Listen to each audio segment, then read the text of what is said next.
Hi everyone, welcome back to my channel. If you're new here, welcome to my channel. My name is Marilyn Bruce. Today's tutorial is on luxury panel placement and it's going to be a long one. If this is something that you're interested in, kindly stay tuned, fasten your seatbelt, grab some popcorn, and let's get on board. This is the base that I'll be working with, and with this project I'm going to need lots and lots of pins. So this is the panel. Usually the panel comes in the form of the front design, the back design, and then the sleeves. Here you can see that I've already stitched the sleeve onto the base of the gown. Okay, so first thing that you're going to do is to find the waistline of your panel and then align it to the waistline of the base of the gown. Okay, so here one thing that you need to note is to make sure the design aligns with the base. Okay, and it takes a lot of time because you have to be very careful, very precise with your placement so that everything aligns properly. This is actually my first time working with a luxury panel lace like this. I have worked on panels, but just for like the upper bodies. Okay, so this is the first time I'm working with a full luxury panel, like for a whole gown. So I had to be very careful because I didn't want to make any mistakes. So if it's your first time, you can try as much as possible to be very cautious. That's the first time for everything, and we always learn on the job. Okay, so like I was saying, you have to make sure you align the design properly. So that's what I'm doing. I'm just going back and forth, pinning and unpinning and changing the design, changing the alignment to make sure I get the proper fit or the proper alignment. Yeah, I think alignment is a word I'll be abusing in this tutorial a lot. Yeah, so that's what I'm doing. If you watch closely, you understand. You have to make sure the lace stays flat on the base. So you have to do a little stretching so that everything lies flat. And you're going to pin a lot. In fact, you're going to pin everywhere of the gown, okay, so that everything stays flat. As you watch what I'm doing, let me use this opportunity to tell you a quick story on how I ran away from a potential client who would have ruined my business name. I saw the red flag signs early and I flew away. So before I get into the story, as a fashion designer, my little advice to you is to not always chase the money. Yeah, the money is good, the money is important, the money is helpful, we all want the money, but if you put the money first, you're going to lose your value. Okay, so this is something that I have taken into consideration and it has helped me a lot. Let's call my client Sewa. So Sewa contacted me one evening saying she wanted a birthday dress. Her birthday was in like 3 weeks. I was like, okay. That was actually a short period for me, but I wanted to consider and see what I could do for her. She said she wanted something simple. Upon having a consultation with her, I realized that the styles that she considered simple were no simple styles. That was my first red flag. A very complex style within a short period of time. So now I was contemplating whether to take the order or not. So I was like, okay, maybe we can make this work. I contacted my bidder and the bidder said she could make this thing work. Like, okay, then let's proceed. I told her the things that we needed to buy and sent her the bill. And then she's like, it's too expensive. I'm like, my dear, you want a luxury lace. Luxury lace are expensive.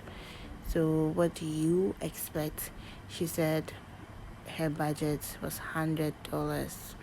Like what? $100 for a custom made dress. A custom made dress. $100. How much is the fabric? My dear, stop playing. Stop playing. So I explained everything to her and she raised the budget. She raised the budget to about $250.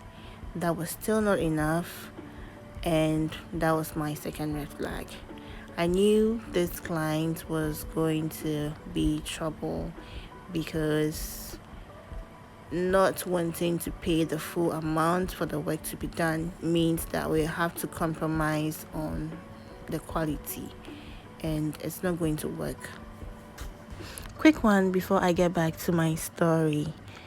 I'm done pinning the front, so I moved on to the back. So since the back panel comes as a whole without any slit at the back for the zipper allowance, what I did was to slit it myself with a pair of scissors. Okay, so you have to be very careful when doing this, and you have to make sure you find a place where when you use splits it's not going to affect the design. And I think usually the panel has a demarcation for that, so I just followed that demarcation and I created my slash or slit. Yeah, so the same thing that I did for the front, I'm going to do that for the back. I'm just going to pin until there's nothing left to be pinned. Let's continue with the story. So Sawa's budget wasn't so good, yet I would consider her order as an express order because I had to put everything else that I was doing on hold so I could attend to her. I realized this was going to affect me because she wasn't even willing to pay an express fee. Secondly, she is overseas, meaning we would have to get the order done a week before so we can ship it through DHL, since DHL takes 3 to 4 days before it gets to its destination, meaning our production time would even reduce more. That was like my third red flag. Finally, after I was done with the consultation and everything with Sewa, she made payment. She didn't send everything. She sent me like quarter of the money and she was expecting me to start. Meanwhile, what she had even sent could not purchase all the materials. Like, my dear, you'd have to top up because what you sent can't even buy all the materials. Okay. Apart from that, I woke up the next morning to a lengthy message from her. Initially, we had agreed on the style that we wanted to make. After she made payment, she sent me a message changing a whole lot of things in the design which would require new materials. So for example, let's say if she wanted a velvet fabric, now she has changed it. She doesn't want a velvet fabric anymore. Let's say she wants a silk fabric. It's just an example. And I realized that all the things that she had changed made the budget go a bit higher, because if we are supposed to use velvet, the price of velvet is different from the price of silk. So if initially we agreed to use velvet and now you are telling me to use silk, then what are you doing? So upon seeing that lengthy message from her, changing a whole lot of things from the start after she had made payment, I told her, my dear, I'm sorry I won't be able to make this dress for you. Another short break. So after I'm done pinning my dress on the mannequin, that is not enough. You'd have to take it off and then place it on a flat surface like I've done. I placed mine on my carpet grass, okay, and I repinned it because I realized some of the pins had not placed themselves well. Okay, the lace wasn't positioned well. So upon laying it flat on a flatter surface, I was able to do all the corrections. Okay, so you'd have to do this as well. Yeah, so that is what I did. And because I gave my clients a tail, the length of the panel was shorter, so I had to extend it with a tool. So you'd see me doing that shortly. Yes. Back to the story. So after Sewa sends the money, she made a whole lot of changes. And because she's overseas, she sends the money on a weekend. The money took about 3 days before it got to me. The money got to me, I think, on Monday evening or Tuesday morning, thereabout. So I used that opportunity to tell her that the money is still not in and we are running out of time. At this time, my bidder said she won't be able to do the bidding if she doesn't receive the dress by Wednesday. And I doubt I'll be able to finish working on this dress on Tuesday because I haven't even received the money as at Monday. So we won't be able to make the dress for you. Sarah disagreed. She was like, okay, then let's take out the beading. Let's do the dress without the beading. Let's take another short break so I can explain to you what I'm doing here now. So I took off the side seam allowances of the down part of the gown so I could stitch my luxury lace, okay, with the machine. So usually you can do this by hand stitching, but since my luxury lace didn't have any beading on the sides, I decided to use that opportunity to make my work easier. So this takes time, but it's worth it. So you can do this same method if you don't have any beads at the same allowances, okay? If not, you'd have to do your hand stitching. So before taking this to the machine, I wanted my lace to stay in place. So what I'm doing is using hemming stiff to secure the side seams of my lace to the base of the skirt or the gown. So I'll do this to both the front and the back side seam allowances before I stitch them together. Okay, I hope this makes sense. Let's continue with Sewa. Now, Sewa doesn't want the beading anymore. Fine. Now, it's up to me to give her an excuse as to why I won't be able to make the dress. So, I was just honest with her. I told her, look, we have spent so much time discussing the style, we've gone back and forth, and now almost a week is gone. And I doubt I'll be able to make the dress for you because I'm already working on other people's dresses and I'm not done. So I'm very sorry. I won't be able to make this dress. I will be able to make it, but I'm scared I won't make it on time. That was what I told her. She convinced me, pleaded with me, begged, did everything that she could. But I had already had my mind made up because at this point I was scared of her because I felt she was going to be trouble. From the conversations we had, from the way she was changing her styles, from her communication, everything. There was something off about this client, and my intuition was just telling me, just don't take this order. And I followed it, and I felt like, and I still have that feeling that that has been the best decision I have taken this year. Like, it has been the best of the best, and I was so happy and relieved. I stood my ground and said no to her. Even she tried to convince me, and she even changed the style to the most simplest. I was like, no, my dear, I won't be able to make the dress. I had to refund the money to her, which I did, and I was at peace. So here is my little advice to you as a fashion designer. Not everyone is your client, and you always have to know that and stand firm on your ground. This work is your work, and you are not supposed to allow people tell you how to do your work. You know your work better than your clients. Okay, so if they come and they try to dictate to you, let them know that this is your field and you know what you're doing. My little advice to clients like Sewa out there, please always make sure you bring your order on time.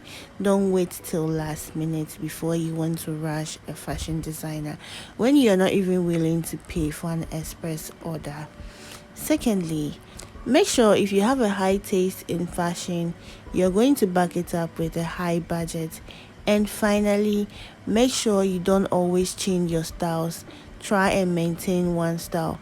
Else, fashion designers like us will always deny you the service that you need, and we won't make the dress for you.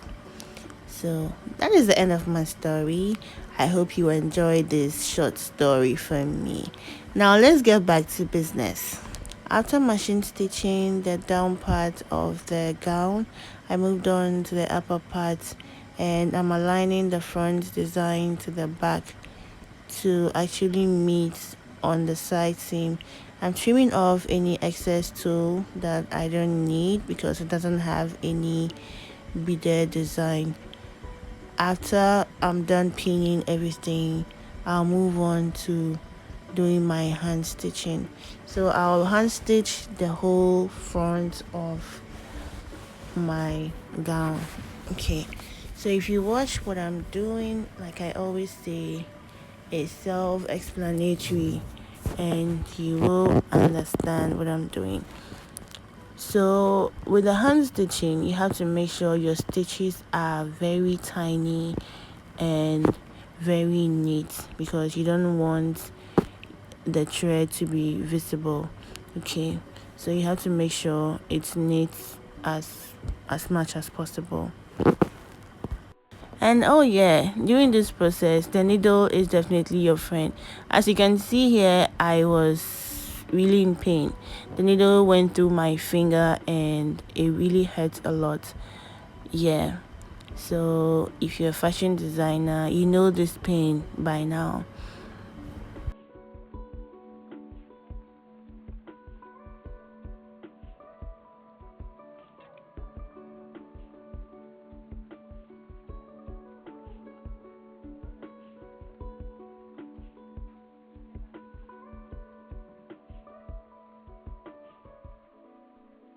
The stitching took me about 3 to 4 hours, if I'm not mistaken. It takes a lot of time because you have to make sure everything is stitched properly and everything is lying very nice and flat. Okay, so there you go.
After I'm done stitching all around the neckline of the bodies, what I'm going to do next is to stitch the inner part as well. So if you can see, every part that has been pinned will have to be stitched. So I'm going in randomly to stitch the inner bits of the top. Okay, so if you watch closely, you can see what I'm doing. You have to make sure you do this, else your lace is just going to look tacky. It's going to hang inside. You don't want that look. You want it to lay flat. Okay,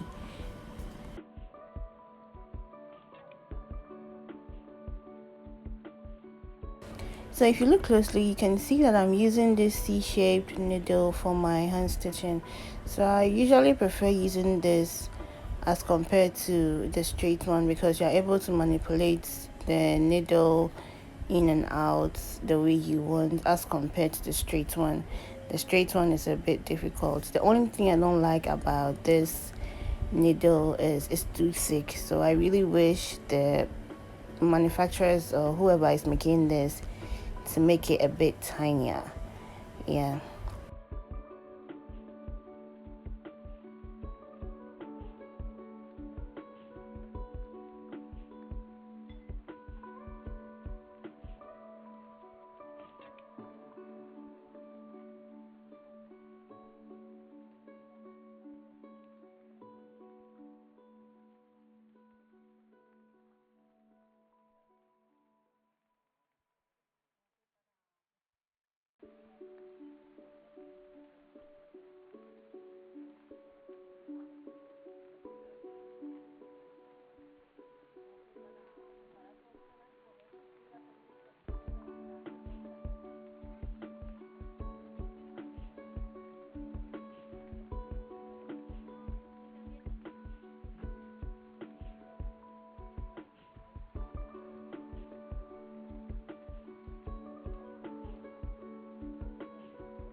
So after I'm done stitching the inner bits of the upper part of the bodies, I'm basically done and my dress is ready.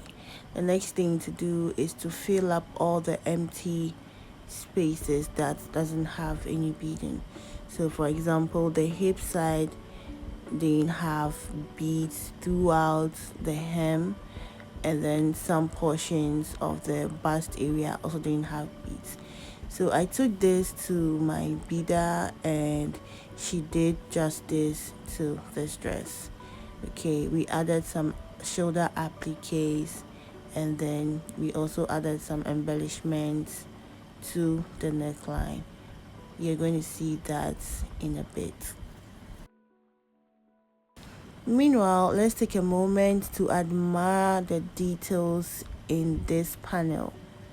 I mean, camera didn't do justice to this dress, honestly, because the details on this is everything. Just look at the details. Just look at those crystals, those stones. It's pure luxury. Just look at that. Pure luxury. And I really loved the details in this panel. Honestly, everything was looking so nice. Everything came out just as I wanted. I sent my bride the videos and she was in love. She was in love at first sight. So this is the final look of the dress and it looked absolutely amazing. It was stunning, gorgeous, breathtaking. Any adjective you want to use on this dress, everything came out absolutely gorgeous. This brings us to the end of today's episode. I hope you learned a thing or two. If you did, kindly give this video a thumbs up. Don't forget to subscribe if you haven't already done so. Leave your comments in the comment section. I'll be there to respond. You can also share this video to friends and family so they can also learn. I believe this was a very simple tutorial. If you watched everything that I did, you should be able to do the same on your project. If you don't understand anything, you can leave your comments. I will be there to respond. So this is my bride on her big day, and look at that dress on her. Everything fitted like a glove. Just look at that. Just look at that. I'll see you in my next video. It's bye for now, and thank you so much for watching. I love you all. Mwah.